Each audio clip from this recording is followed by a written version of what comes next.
افتخار میکنم که امروز از نام جامعه شهروندی، از نام زنان تاجیک در کنفرانسی که اوید به حمایه حقوق انسان در ورشاو میگذرد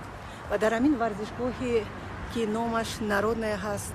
و خیلی رمزی است، یعنی میگذرد، اشتراک میکنم و گمان میکنم که ما پگاه برای آنهایی که روبرو در صحبت میشوند، آنهایی که خودشان را تاجیک و دوستدار ملت میحسابند، از نام آن عائله های، از نام آن جبردیدگان سخن گفته باشم که در جنگ شهروندی نزدیکان خود را گم کردند و این برای در عرصه بین المللی دانستن ایده های اصلی آنها، سیرت اصلی آنها باید کمک رساند و من گمان میکنم که به این حقوق معنوی دارم.